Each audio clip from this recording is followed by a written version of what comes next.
This week on HomeKit News, the Aqara A100 Zigbee smart lock with HomeKit and HomeKey.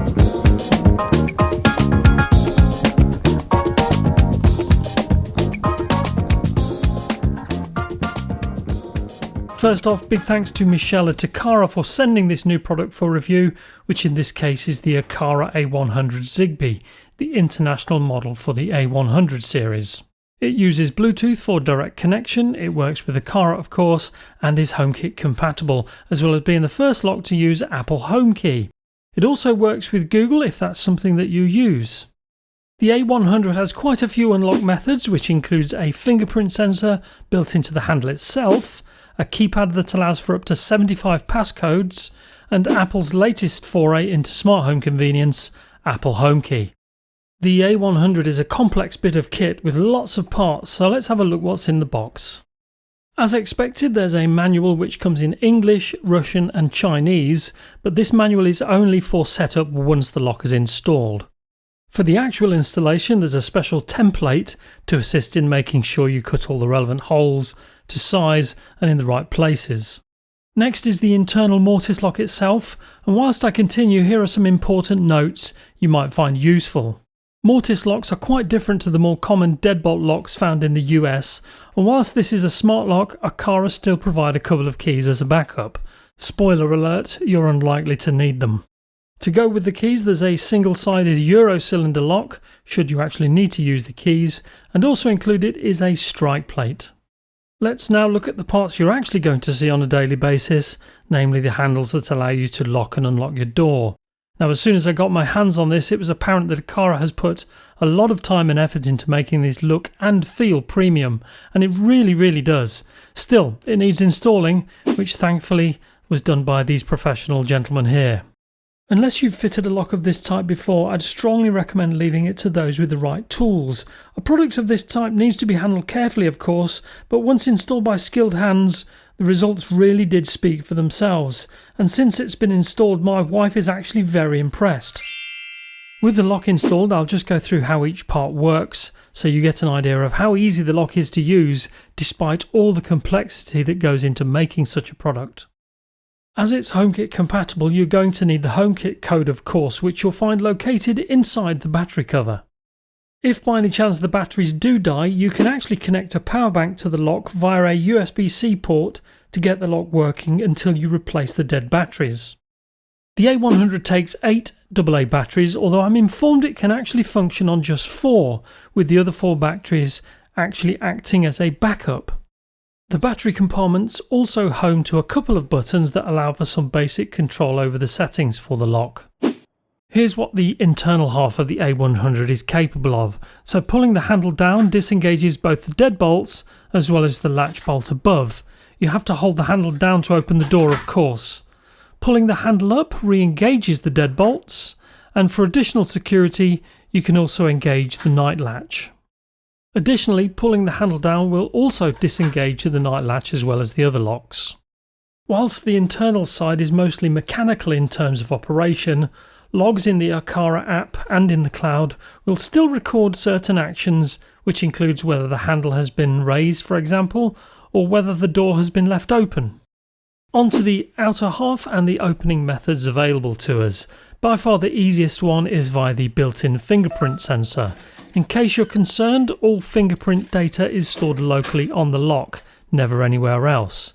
Still, if you prefer, you can use a passcode if you're really concerned about privacy. There are more passcode options, details of which I'll go into a bit later. Possibly the most exciting option now is Apple HomeKey, which allows you to store a virtual key in your Apple Wallet. This is automatically added once you set up the lock. If we have a closer look, you can see my HomeKey shows on the iPhone screen briefly. As previously mentioned, you can also use a standard key if required, although as you can see demonstrated here, it's certainly not as fluid as the other options. Back to the keypad, and if you happen to enter the wrong code, a red LED light will show briefly along with a warning sound. As an extra security measure, you can also disguise your password by typing random numbers before and after the passcode so as to make it harder for prying eyes to figure out what the actual passcode is. Additionally, you can create one-off passcodes that can only be used once, as well as passcodes that only allow access at certain times and dates. This is something you see with a lot of locks that include keypads, however. There is one other method of unlocking the A100, which is with the Aqara NFC card, which is an optional extra purchase. I bought a few of these for the family as an additional option, and in all honesty it's just as fast as Apple HomeKey, although it's another thing you need on your keyring, which in my case is getting less and less use since the lock was installed. Of course, you can also use Apple Home and Siri, as well as the Aqara app and Google Assistant. One nice addition is on the keypad itself. When tapping this icon, it sets the lock to away mode along with a voice prompt. Away mode is on. I've set up an automation to disarm the alarm when using my fingerprint. Away mode is off. Away mode in this case basically allows you to arm or disarm the Aqara alarm system within the Aqara app. So far I've found the fingerprint sensor to be amazingly fast and pretty accurate, although like most fingerprint readers, to get the best out of them you do have to place your print squarely on the sensor. And whilst I like Apple HomeKey, I've found the fingerprint sensor is the most natural way of opening the door, given that I'm using my hand to open the door anyway. We should look at HomeKit, although to be honest the A100 is largely a standard lock in the Home app, using Bluetooth for both direct connection and remote access via a Home hub. You get the same basic features like a toggle and battery life, but interestingly you'll notice that no hub is mentioned as a method of connection in the settings section. For HomeKit, an Aqara hub is not required, although it's recommended for advanced features via the Aqara app. As we've already seen, adding the lock to HomeKit also gets you a digital key that's added to your Apple Wallet as seen here. Express mode, which I've enabled, also allows you to unlock the door without using Face ID. Express mode also allows you to use your phone even when the battery on your iPhone has died, which is quite impressive. Additionally, if you have an Apple Watch Series 4 or later, you can also make use of HomeKey. I unfortunately only have a Series 1. Moving to the Aqara app, and as expected you get a lot more functionality as long as you also bind the lock to a hub. As you can see, for direct connection, Bluetooth is still used, which offers some basic features like the current status, as well as unlocking or locking the door. You get access to user management, allowing for a few different features, and you also have two sets of logs. The local log is stored on the lock itself, whilst the cloud log is stored in the Aqara cloud, obviously. You can create temporary passcodes that can only be used once, and the app will also generate a random code for you, which avoids the temptation to use a previously used or obvious code. Scheduled codes, as previously touched on, can be used at certain times of the day and week, as well as contain an expiry date. Binding to a hub will get you a lot more features, so it's highly recommended, but the app also offers the ability to switch from one hub to another, although any automations will be lost. HomeKit shouldn't be affected in this case. As already touched upon, away mode, once set up, can be used with your Aqara alarm system, but you also have access to other alerts on the lock itself that will notify you if the door is open for too long or not closed fully, for example. The trigger time can also be adjusted. These alerts and other sounds like voice prompts can all be customized to a certain extent, although with clever automations, which we'll see later, you can actually go a lot further. The app even offers access to the manual should you lose the one that came with the lock. Just like the printed one, this comes in 3 languages. With a hub, you also get to use the lock in scenes and automations. In this example here, I've set the Aqara alarm system to disable once a recognised fingerprint is used to unlock the door. This is quite basic, but you could get all manner of devices to turn on or change status based on a particular fingerprint, passcode or NFC card. I now want to show you how the handles on both sides function differently with the lock itself.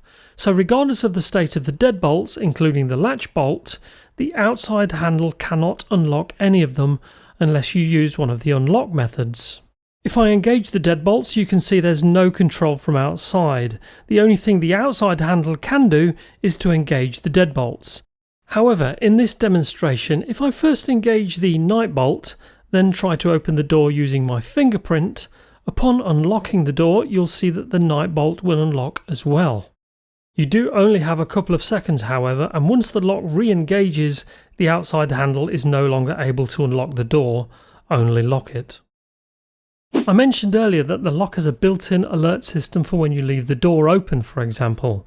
As you can see here, apart from the door ajar warning, which I think is meant to be door jammed, I can disable the door unclosed alarm or the door unlocked alarm, but I can also set the delay time before these alerts are activated, allowing each of these alarm delays to be set individually. The minimum is 5 seconds with a maximum of 30 seconds. I can also set alarm duration, which also uses between 5 to 30 seconds as the options. These alarms aren't loud, however, as I'll demonstrate next. I'll now open the door and leave it open for 5 seconds, after which time the alarm will play along with the flashing icon on the keypad. Because the A100 Zigbee can work with other Aqara devices on the same server, including the G2H Pro, you can create some pretty interesting automations like this one.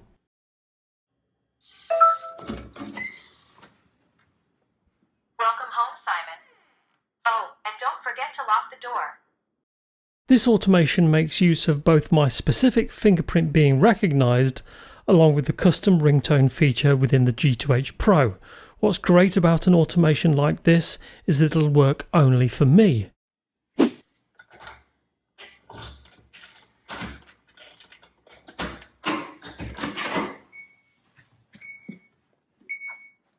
into the camera.